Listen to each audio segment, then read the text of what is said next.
नमस्कार, मैं रचना शर्मा चढ़ती कला टाइम टीवी देख रहे सभी दर्शकों का स्वागत करती हूं। आप देख रहे हैं हरियाणा न्यूज। समाचारों की शुरुआत से पहले एक नजर आज की मुख्य सुर्खियों पर।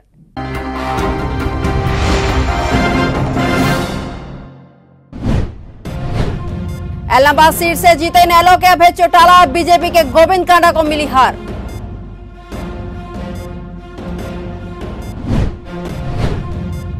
जांच आयोग के सामने किसान नेता गुरनाम चडूनी के बयान हुए दर्ज। पीडब्ल्यूडी रेस्ट हाउस में लगाई गई कोर्ट में पहुंचे चडूनी। कुरुक्षेत्र में भी लगातार बढ़ रहा है क्यूआई, पटाखों की बिक्री पर लगाया गया पूर्ण प्रतिबंध।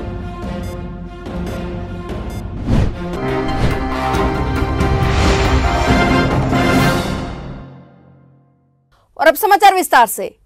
हरियाणा के सिरसा जिले के एलनाबाद विधानसभा सीट इनेलो के उम्मीदवार अभय चौटाला ने जीत दर्ज कर ली है। यहां से बीजेपी, जेजेपी और कांग्रेस को बड़ा झटका लगा है। खेती कानूनों के विरोध में चल रहे किसान आंदोलन के समर्थन में इनेलो विधायक अभय सिंह चौटाला के विधायक पद से इस्तीफा दिए जाने के कारण एलनाबाद में उपचुनाव हुआ है और यहां इनेलो ने अभय चौटाला, हरियाणा में सत्तारूढ़ भाजपा जसपा गठबंधन ने गोविंद कांडा और कांग्रेस ने पवन बेनीवाल को टिकट दिया था, जिसमें इनेलो के उम्मीदवार अभय सिंह चौटाला को बड़ी जीत मिली है। बता दें कि हरियाणा के सिरसा जिले की एलनाबाद विधानसभा सीट के लिए 30 अक्टूबर को मतदान हुआ था और इस दौरान बम्पर वोटिंग के तौर पर 81.36% मतदाताओं ने वोट डाले थे। धर्मनगरी कुरुक्षेत्र में भी दीपावली पर पटाखों की बिक्री पर पूर्ण रूप से प्रतिबंध लगा दिया गया है। इसके साथ अस्थायी लाइसेंस जारी करने की प्रक्रिया को भी रोक लगा दिया है। प्रशासन ने वायु की गुणवत्ता के मद्देनजर और आमजन के स्वास्थ्य को ध्यान में रखते हुए राज्य सरकार के निर्देशानुसार इसका फैसला लिया है। अब किसी भी प्रकार के पटाखों की यहां पर बिक्री नहीं की जाएगी। सुप्रीम कोर्ट के आदेश के बाद दीपावली, धनतेरस, क्रिसमस और नववर्ष पर पटाखे जलाने को लेकर गाइडलाइन जारी की गई थी। इसमें 14 जिलों में पटाखों पर बिक्री पर रोक लगा दी गई थी। साथ ही अन्य जिलों में वायु गुणवत्ता सूचकांक का मानक निर्धारित किया गया था। इसमें पिछले साल का AQI 200 आधार माना जाता है। जानकारों की माने तो जिले का AQI 250 से 300 के बीच है। पर्यावरण का यह स्तर हानिकारक की श्रेणी में आता है, जिसके तहत राज्य सरकार द्वारा आपदा प्रबंधन एक्ट 2005 के तहत राज्य में NCR में शामिल 14 जिलों में किसी भी प्रकार के पटाखों की बिक्री पर पूर्णतः प्रतिबंध लगाने के आदेश जारी किए गए हैं। CMA लाइसेंस देने की प्रक्रिया पर भी रोक लगा दी गई है।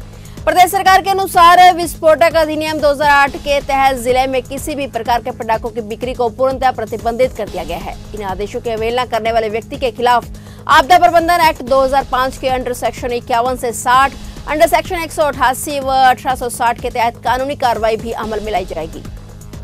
करनाल जिले के बस्तार टोल प्लाजा पर किसानों पर हुए लाठीचार्ज प्रकरण को लेकर बनाए गए जांच आयोग के सामने किसान नेता गुरनाम सिंह चडूनी के बयान दर्ज हुए हैं। करनाल के पीडब्ल्यूडी रेस्ट हाउस में लगाई गई कोर्ट में रिटायर्ड जज सोमनाथ अग्रवाल की अध्यक्षता में 1 घंटे तक चडूनी के बयान दर्ज हुए। गुरनाम सिंह चडूनी ने कहा कि अब 10 नवंबर को उन्हें दोबारा गवाही के लिए बुलाया गया है और इसी के साथ चडूनी ने प्रदेश में DAP खाद की कमी और बहुत पहले ही शतक मार चुके डीजल पेट्रोल के दामों को लेकर भी सरकार पर जमकर निशाना साधा। उन्होंने कहा कि सरकार चाहती है कि किसान खेती करना छोड़ दें, इसलिए सत्ताधारी सरकार किसान को जानबूझकर परेशान कर रही है। धनतेरस पर भी आंगनवाड़ी वर्कर मांगों को लेकर अंबाला शहर DC कार्यालय में जमकर गरजी। मंगलवार सुबह ही वर्कर्स अपनी 33 दिन से चल रही अनिश्चितकालीन हड़ताल के चलते जमा हो गई। प्रशासनिक अधिकारियों के खिलाफ वर्करों की मांगों को अनदेखा करने की बात बोलते हुए नारेबाजी की गई। धरने की शुरुआत आंगनवाड़ी वर्करों ने प्रार्थना सभा से की। उनका कहना था कि दिवाली के मौके पर सब अपने घरों को सजाने व बाजारों से खरीदारी करने में जुटे होते हैं, लेकिन उनकी बदकिस्मती है कि वे अपने ही हक के लिए धरना देना पड़ रहा है।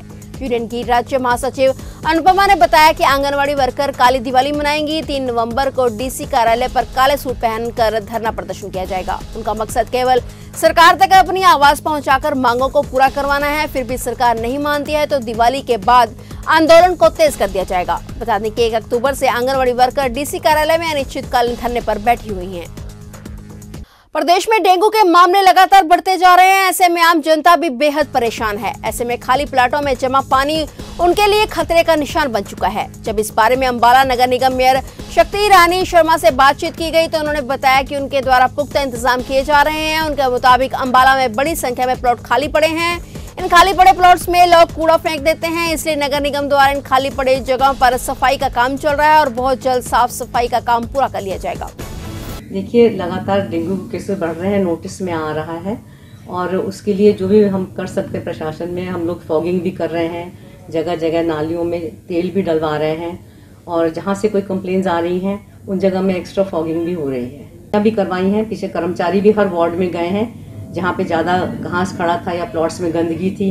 वो अभी एक ड्राइव चलाई थी कमिश्नर साहब ने, जिसमें हर वार्ड में सारे कर्मचारी भेज के बहुत थरो क्लीनिंग कराई गई है, नालियों की, नालों की, सड़कों की, और खाली प्लॉट्स जहाँ पड़े हैं वहाँ पे ग्रास कटिंग मशीन्स भेजी गई हैं, वहाँ से ग्रास रिमूव किया।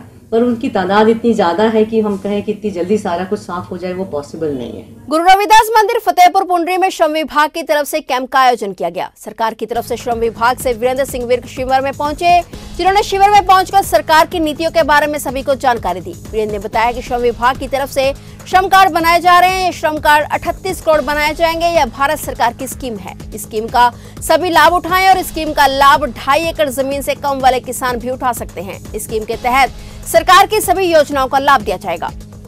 मैं वीरेंद्र सिंह विर्क श्रम विभाग कैथल की तरफ से केंद्र सरकार की ई श्रम कार्ड की योजनाओं को लोगों तक गांव-गांव में और जहां भी लोगों ने हमें मंत्रित किया वहां पे जाके ई श्रम कार्ड के द्वारा जो केंद्र सरकार की योजनाएं हैं इसके बारे में अवगत कराने के लिए आज फतेहपुर के गांव में गुरु रविदास जी की चौपाल में आप गाँव वासियों को मैं ई श्रम कार्ड की जानकारी देने के लिए आया हूं।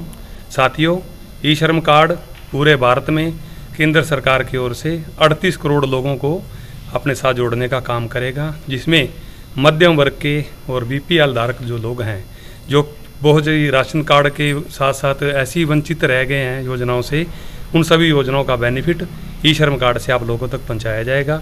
इसके साथ साथ सरकार ने दिवाली के ऊपर आप लोगों को 2 लाख का बीमा देने की योजना का काम किया है। इस पे आपको राशन कार्ड के ऊपर जो राशन दिया जाता है, जिन साथियों का ये राशन कार्ड के लेने के लिए लाभ ई श्रम कार्ड बनवाएंगे उनको इन योजनाओं का लाभ मिलेगा। इसके साथ आपको छात्रवृत्ति सहायता, लेडीज को साइकिल, सिलाई मशीन और बच्चों की पढ़ाई के साथ साथ 2 लाख की योजनाओं का जो बीमा है वो सभी आपको इसके बेनिफिट दिए जाएंगे। 38 करोड़ लोगों का जो टारगेट सरकार ने रखा है, हम सब लोग इस 38 करोड़ के टारगेट को पूरा करने से पहले आप सभी अपना यही श्रम कार्ड बनवा के श्रम विभाग की ओर से केंद्र सरकार की इस योजना का लाभ उठाने का एक अवसर आपको जो दिया है, इसको बनाने का काम करें। कलाज पुलिस ने दीपावली पर्व पर शांति कायम रखने का अभियान चलाया। सब इंस्पेक्टर राजकुमार की अध्यक्षता में बाजारों, सड़कों में भीड़भाड़ वाले इलाकों में लोगों को जागरूक किया गया कि आप लोग शांति के माहौल में अपने पर्व मनाएं, किसी भी प्रकार के बहकावे में ना आकर कानून व्यवस्था बनाए रखें। उन्होंने कहा कि दीपावली का पर्व दीपों का पर्व है, जो अंधेरे को मिटाकर उजाले की ओर ले जाने का संकेत करता है। त्योहार है जी अपना दिवाली त्योहार के उपलक्ष्य में अमन शांति रहे, कोई घटना नहीं घटे, कोई चोरी या कोई लूट या किसी की बैंक स्नैचिंग या किसी प्रकार की कोई अप्रिय घटना नहीं घटे। इसी करके अब साहब आकर के एसपी साहब के आदेशानुसार हर थाना चौकी में बाज़ारों में ड्यूटियाँ लगाई गई हैं और गश्त राइडर से लेकर के पीसीआर तक गश्त बढ़ाई गई है।